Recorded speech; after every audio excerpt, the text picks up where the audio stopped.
I see that the new kind of applications go beyond standard OTT, which means in former times it was one-to-many. It was a kind of lean-back experience where you have the broadcaster and the big audience is watching an event or a show.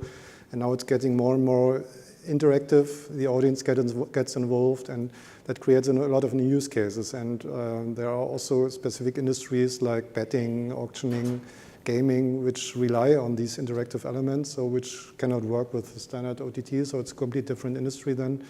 And so there's a shift we see in these kinds of applications where these new kind of industries come to the broadcast and want to add video to their solutions, but don't bring the expertise which was required in former times to do video. And so that's not that heavyweight setup required. It's more like many-to-many applications. It's 24/7 operation, go instantly live anywhere around the world, and just rely on a service and platform which you can use to embed that into your own business environment. So that's things I see in the OTT space, which are somehow not only changing, but also adding things which are coming new to the table.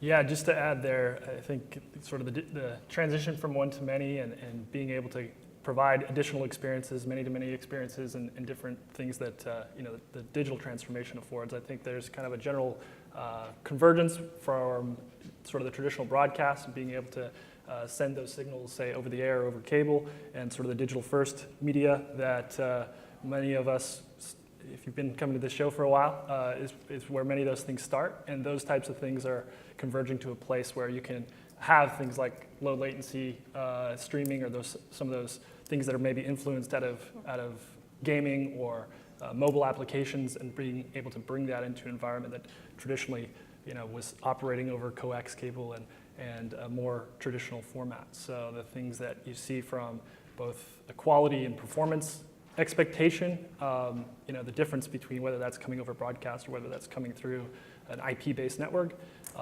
in many cases is one and the same to an end viewer.